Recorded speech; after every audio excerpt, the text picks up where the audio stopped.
my name is Michelle Palmer, and I'd like to thank the Peter Madero Gallery for allowing me to present my work. I grew up in Oregon, and I've lived in New York City for most of my adult life, but I also lived in England and New Mexico and San Francisco. I started making headpieces. All the headpieces that you see here are mine, and the gowns and couture lingerie are by my dear friend Sonia Kasparian, who lives in Portland, Oregon, my hometown. I started making headpieces in 2013. On December 21st, 2012, I went to a party called the End of the World Party. That was the day that the Mayan calendar ended and the world was supposedly going to end. And it didn't, but in a way I felt like my world ended. I walked into this party. It was my very first New York City underground art, circus, burlesque, performance art scene experience. And I saw people wearing creations that they had made themselves that blew my mind. Big headdresses made from upcycled shoes with feathers and neon and chains and spikes and all sorts of amazing creativity. And I had been taking many classes at community colleges at night in sewing and tailoring, garment construction, and pattern reading. But when I saw what people were wearing at these parties, I just thought, the sky's the limit. I can really take the lid off of my imagination. I can be anything I want to in these environments. And so I started making, the first piece I ever made was a strip of lace that I wrapped around my head. I took a piece of cardboard and covered it in fabric, and I think I safety pinned a bunch of feathers onto it, and then I had a lot of trailing trim and rhinestone fringe and chain hanging down from it. And it was amazing, it looked great. And from there, I just kept thinking about different ways that I could create a base on my head and how to build up and off of that. And my new New York friends took me to the garment district, and I found millinery supply shops and trim shops and fabric shops and feathers, and I just started working with pre-made millinery bases, covering them with fabric. I remember one early piece, it was a piece of foam, like you would find flowers stuck into in a flower bouquet, and I stuck a bunch of feathers into it, and I had this giant thing of feathers off the top of my head, and I would ride around on the back of my boyfriend's bike with this giant feather thing on my head in New York City, standing on pedals on the back of his bike. And everybody would look and take pictures. It was just so much fun. And I think the third headpiece I made, I wore it to another party, and people started coming up to me and asking if I made these for other people. Could they commission one? So yeah, this started to become a little business. I was kind of shy about it at first. I felt like, I don't have any training. But I watched one YouTube video on how to make headpieces with wire, and then it was just sort of off to the races. I started sculpting with my own materials, and I would make my own hat base, and then sculpt up and off of it and start making shapes, and then covering them with fabric, and then other materials, again, like trim, braided cords, crystals, beads.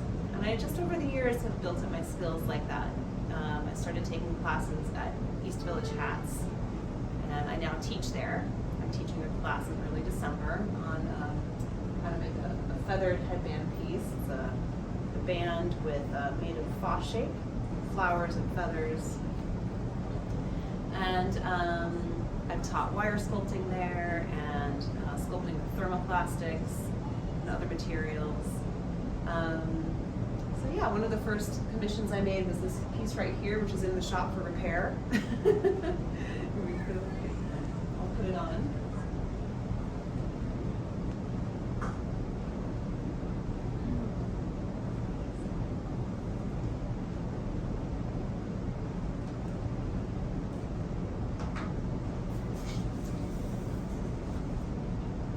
This is the first commission that I ever made. I made it for my friend, a 6'5" tall bald man in 2014. He was going to Burning Man, wanted a special headpiece. And so I made this for him, mink skull goes on the front. So that's in the shop for repair right now. And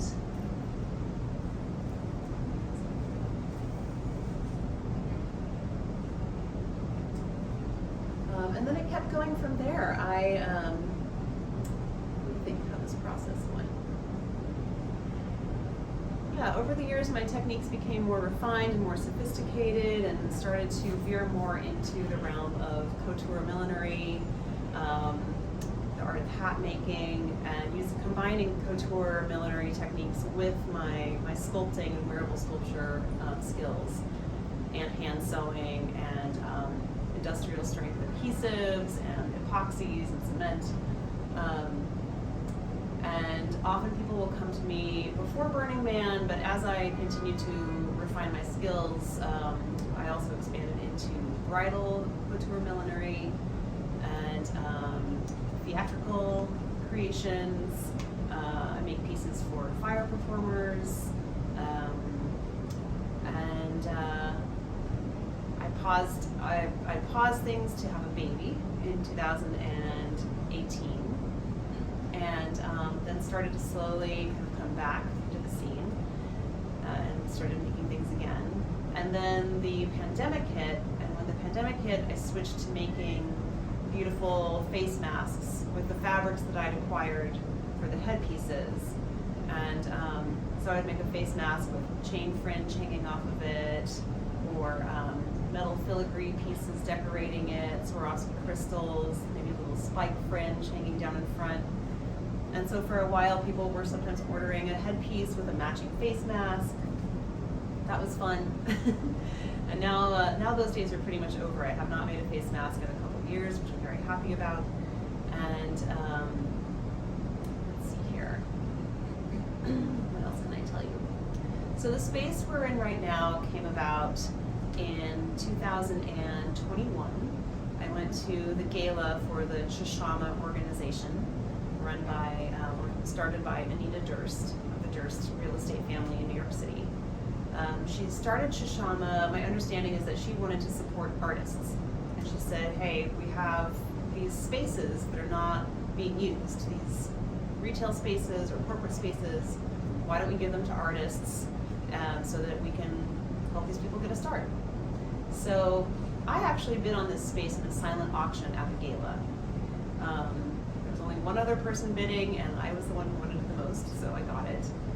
And that was 2 years ago. And so for about 2 years, I've been planning and working on building up beautiful editorial photos of my work, doing photo shoots, building up supply and pieces to display in the shop, and collaborating with my friend Sonia, who made my wedding dress, and she makes the garments here, and she's my favorite designer.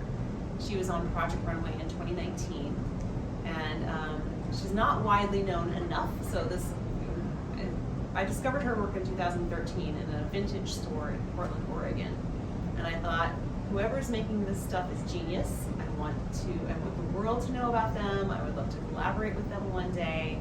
And so another part of this, having this gallery, this space, is realizing that decade-long dream of not only meeting her and getting to know her and then becoming dear friends, but also collaborating together.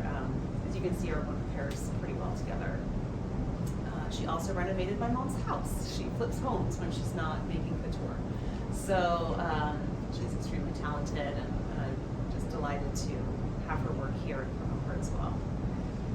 So leading up to October of 2023, I started working with a PR person and photographers and a graphic designer who made a logo for me, which you can see in the front of the shop, and just doing a whole sort of brand launch project, doing lots of things that have nothing to do with making a headdress, but everything to do with becoming a brand and a business and putting myself out there ahead of my talent and my art, which has been a whole amazing experience. Just the process of going from doing this in my living room at my kitchen table for my friends, for the performance artists and drag queens and dancers and singers of underground New York circus arts parties, and then taking it out into a wider sphere. And here you see the results.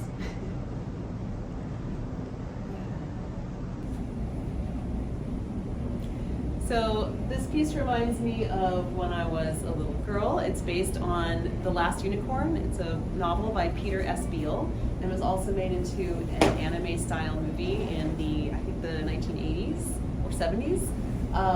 And she has a lavender star on her forehead, and it was a character that I really identified a lot with as a young woman and a little girl, and still do today. And I think that's part of my inspiration and why I love doing this, is because, you know, characters from the stories or mythology, legends, archetypes, historical figures like Cleopatra. If I feel like being Cleopatra or being the last unicorn, or, you know, like this is, people say this reminds them a little bit of Maleficent maybe, as this does as well, then I can sort of create my own version of a conglomeration of archetypes and characters and inhabit that for the night or a party or a festival, a weekend, whatever it is, a photo shoot.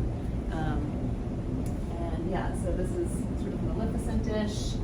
This I made for a man who's a Leo, and he loves to wear lion things. So same story with this, another lion piece, if you can see the lion emblem there. Yeah, I want to move. This piece here, I call it the coyote who ate the mink. It's supposed to be coyote ears, not a cat, not a bunny. And there's a little mink skull on the top, and you see the claws. It's called turkey turquoise.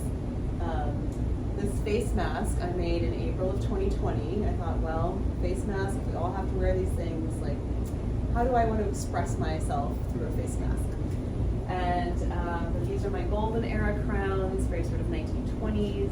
And then the green dragon piece back there is one of my favorites. I love dragons. My 5-year-old daughter's obsessed with them. So getting to dress up like a dragon is always a favorite thing to do. I was born in Eugene, Oregon, and that's where I was raised. That's where I stayed until I was 22. Oregon is a very creative place. There's lots of art, but that wasn't really the world that I got to inhabit when I was growing up. I was raised Catholic for the first 9 years of my life, and then it was all about getting straight A's and fitting in, and I was never very good at that. I got good grades, I worked hard, and I studied, but I was always the kid in high school who was wearing a beret or velvet. I didn't like to wear running shoes and jeans. I like to wear Mary Janes or, you know, skirts or lace and flowy things and colors and textures. And I always felt like a freak. I never fit in with the goths or the theater people or the jocks. I did a little bit of all of those things, but I never fit in with any one group. And my parents weren't necessarily, like, they loved that I was an artist, but my dad really wanted me to be a basketball star, and my mom just wanted me to be a doctor or a lawyer or something that would make a living. And my whole life I've had a lot of angst about not pursuing a more clear career path, and that still is challenging sometimes, for sure. But I have to say, you know, when I look at the world around me and what other people are doing, there are definite advantages to choosing a career path, but I also feel like if I had not been really stubborn about sticking with this path as an artist, then I wouldn't have necessarily, I don't know if I would have discovered this very sort of unique gift that I have to share with the world.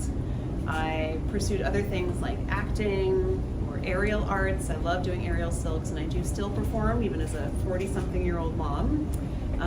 But yeah, I you know, this is something that making these crowns, these sort of channeled crowns, inspired crowns, is something that's very unique that not a lot of other people do.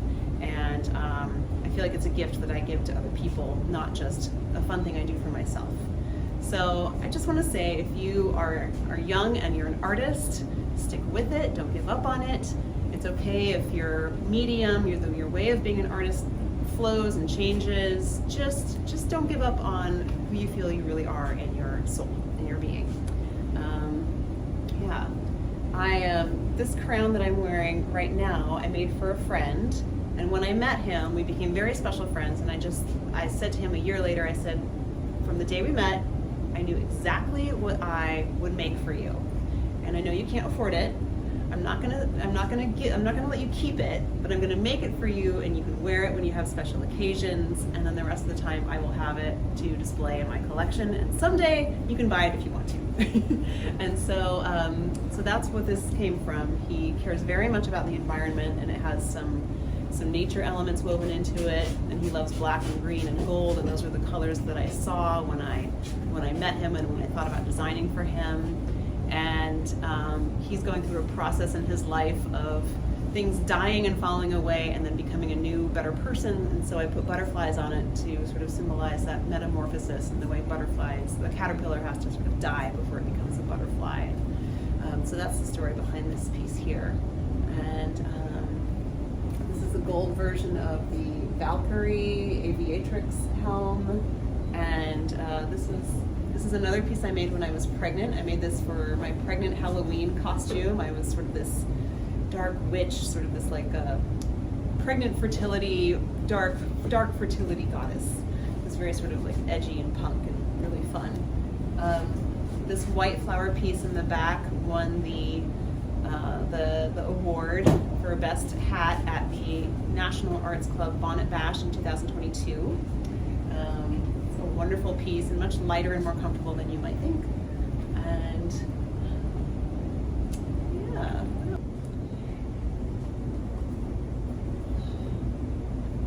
Thank you so much for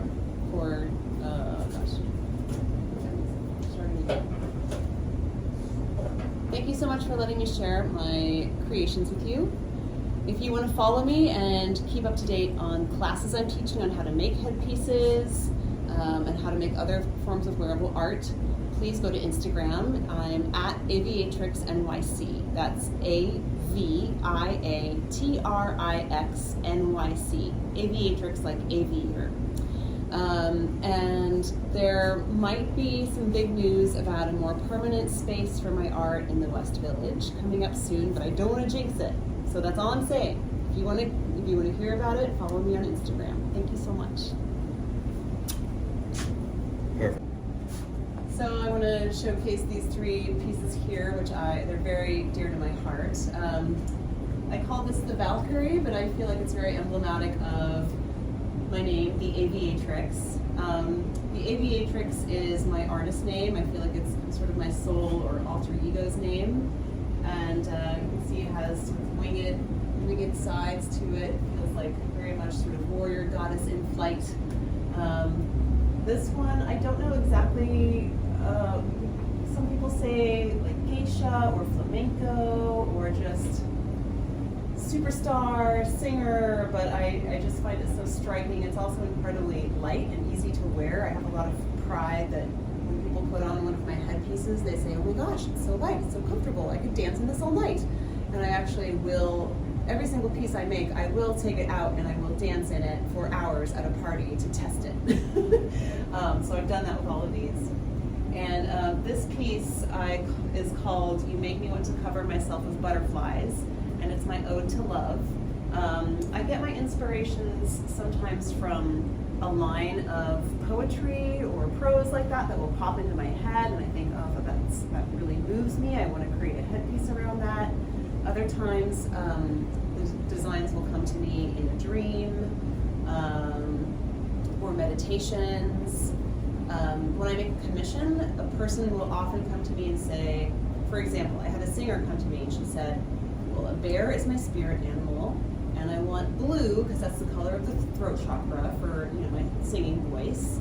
And I'm very inspired by Hildegard van Bingen, who was a devotee of Saint Ursula in the 12th century, and she fought the Catholic Church and she won, and she was this very powerful woman in the medieval era. She said, I want a headpiece that combines all of these. So I did some research into the saint and Hildegard, and I created a headpiece that wove all of these elements together. Or someone else might say, well, a deer is my favorite animal, and I also want some snakes, and I want nature elements, and I want kyanite, because that's my favorite stone, and I'll make a headpiece that weaves all those in together.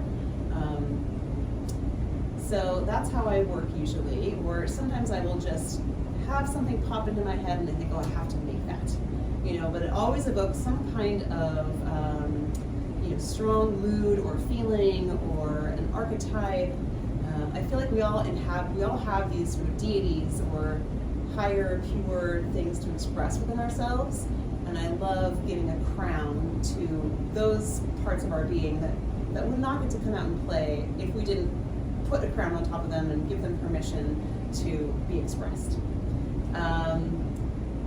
I see myself going into film and TV. I would love to be making things with a team on a film set, or Broadway, the Metropolitan Opera, ballet companies. That's where I hope to be, and that's why I'm doing this project where I'm visible on the street and not just in my kitchen.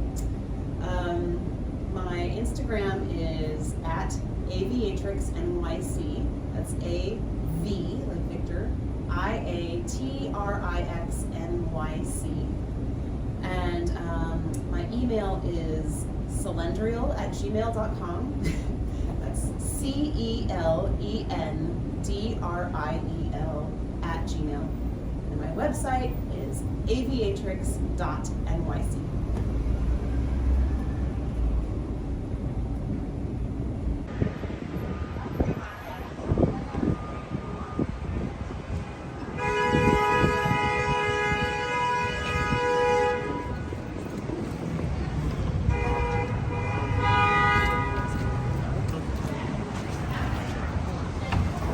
Thank you again. Happy holidays and God bless. Mwah.